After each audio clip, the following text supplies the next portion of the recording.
क्योंकि संसार में इस ज्ञान के जानने वाले व्यक्ति नहीं हैं। एक अकेला एक संत होता है जो सतमार्ग देता है। असंतों की गिनती नहीं होती। उनसे प्रभावित अन्य श्रद्धालु भी फिर उसी की बोली बोलते हैं, वही क्रियाएं करते हैं।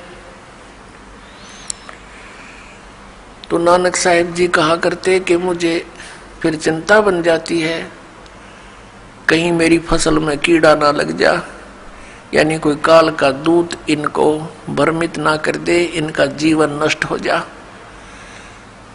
कहते हैं साध मिले साढ़ा शादी होंगी, जब ये वापस आते हैं एज इट इज तो मेरी खुशी का ठिकाना नहीं रहता कि परमात्मा की दया से अभी ये बचे हुए हैं। और विछड़ जा दिलगिरी वे, जब ये यहाँ से जाते हैं तब मुझे बड़ी परेशानी होती है, मुझे चिंता बन जाती है। क्यों बन जाती है? अख दे नानक सुनो जहाँ ना मुश्किल हाल फकीरी वे। फकीरी में भक्ति, फकीर का अर्थ होता है सभी बुराइयों से हटकर सबका परित्याग करके भक्ति करे। तो जैसे भी बुराइयां कुरीतियां संतों ने हटाने की चेष्टा की तो अन्य समाज ने उसको लगाने की चेष्टा की। तो जिस कारण से भक्त और संसार के अंदर सदा से ही विरोध बना रहा, क्योंकि संसार की जो रीतियां रिवाज हैं वो काल प्रेरित है, वो यही रहने की है। और संतों की मर्यादा इस काल की मर्यादाओं से हटकर है, वो भक्ति बाधक है। इसलिए अन्य समाज के लोग कहते हैं देखो इन्होंने तो माता धोकनी भी छोड़ दी, इन्होंने तो बाबा श्याम जी भी नहीं पूज रहे हैं, ये तो ऐसे भी नहीं कर रहे हैं, ये तो दिवाली भी नहीं मना रहे हैं, ये कैसे हो गए हैं, इन तो बट्ठा बैठा दिया।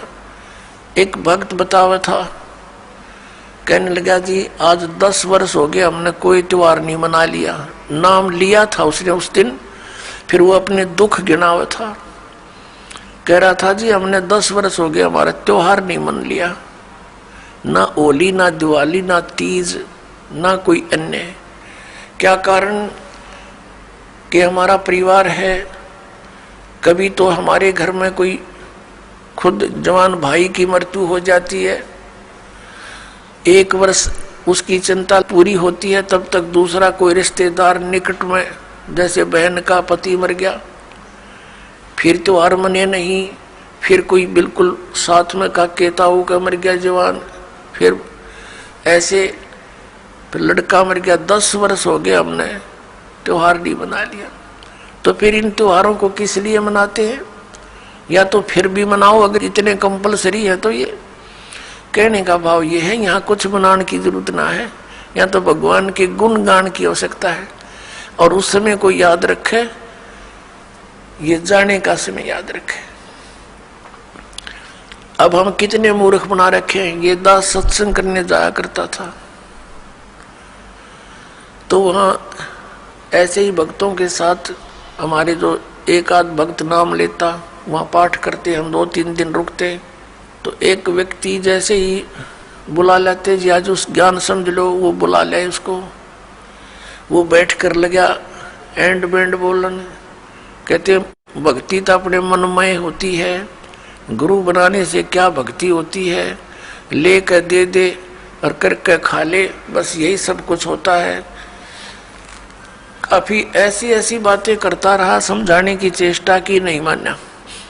क्योंकि उसका 10-15 किले एकड़ जमीन थी, अच्छा ट्यूबवेल ला रखा था खेतों में, तो उसने फिर क्या जरूरत थी, क्या आवश्यकता समझा था वो भगवान की, युवा शरीर था।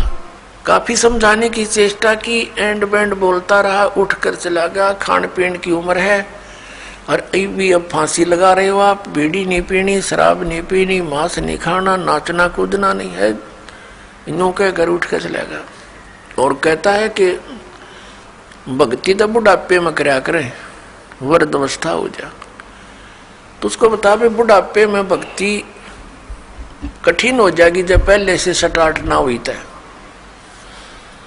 क्योंकि बुढ़ापे में तो फिर सारी ये आपदाएं आती हैं, कभी आंख बनवानी, कभी दांत पड़वाने, कदे पिंडी भड़के, कभी सिर में दर्द, और बड़ा परिवार हो जाता, कदे कोई बीमार, कोई किसी की मृत्यु, वह सारी उस वृद्ध के चोट लगा करे।